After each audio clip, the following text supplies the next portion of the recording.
Hey, what is it, dude? Can I talk to you for a moment?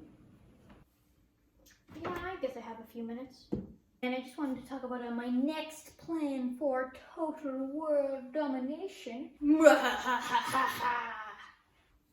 Again? You have a new plan to try to take over the world like every other week. And why do you want to take over the world? Why do I want to take over the world? That's a ridiculous question. Because I'm bored and there's nothing else to do. We're all locked up inside. If I'm gonna be breaking the law, just going outside, then I might as well aim high on the breaking the law list. You know? It doesn't matter. Anyway, so what is your plan this time? I have hired a team of mercenaries to help me take over Greenland. Then, once we do, I will build a giant hair dryer in order to melt the ice there and take advantage of its massive amount of natural resources. It's a foolproof plan. And eventually, I will go on to conquer the rest of the world. Aside from the fact that that sounds like the plot of a dumb Scooby-Doo episode.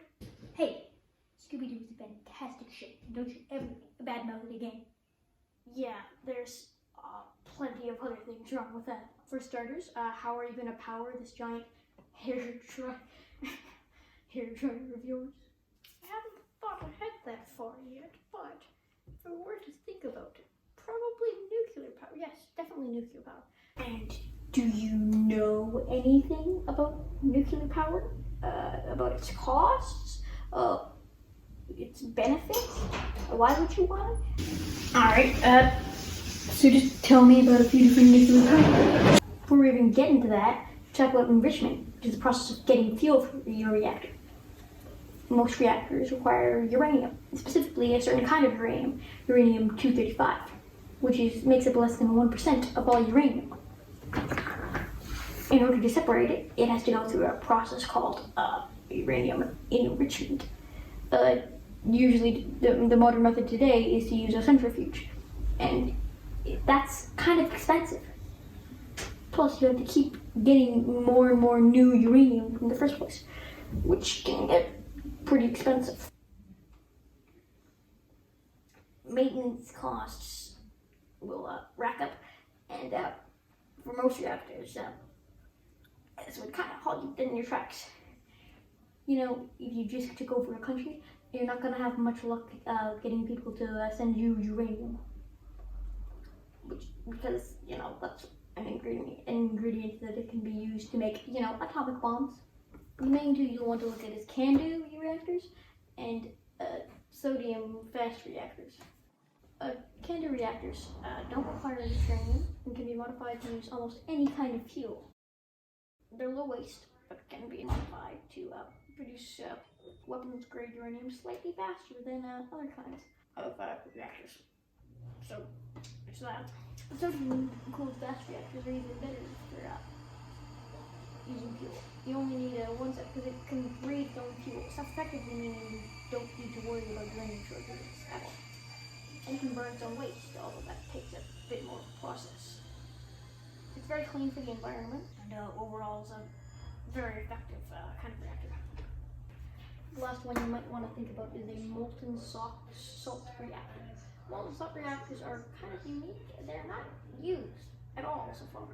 They can constantly breed new fuel, completely eliminating any concerns about resources for your energy. And they're only theorized about right now, haven't actually been used.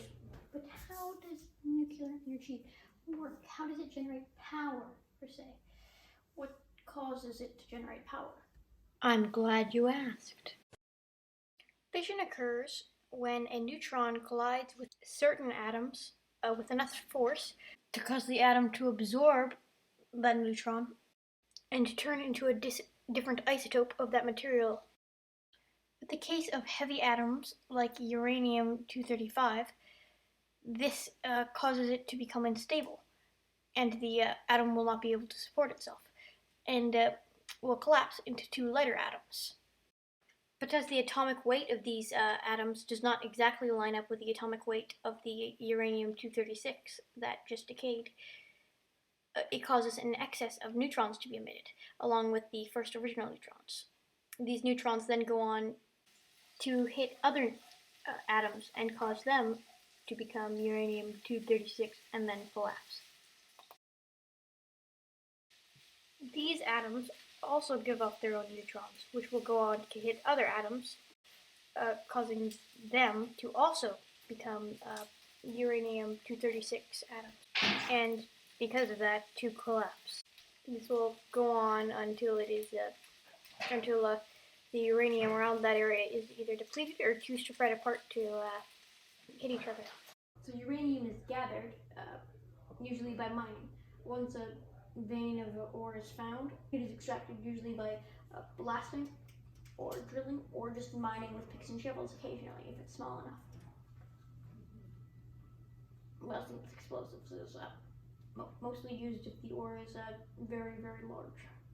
After it is mined, it is usually sent to be ground into powder. Then they separate the natural uranium, which only usually consists of about 0.1% of the actual ore, from the rest of it, resulting in tons of waste. After that, the uranium is treated with a strong acid, which separates about 90% of the uranium from the rest of it.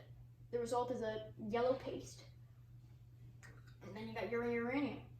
See how using this uranium would be ridiculously expensive? It's just not realistic, dude. What even made you want to use uranium for this anyways? It doesn't...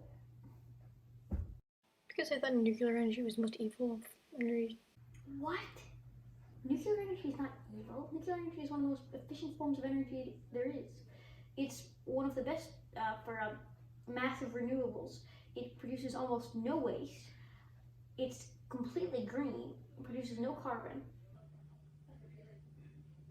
It's ridiculously useful. It even accounts for almost 20% of the United States' total energy production and 50% of its total renewable energy production. Nuclear energy is the best alternative to fossil fuels we currently have. So it's hard to build, expensive, apparently it's not evil, it's good for the environment, like blah.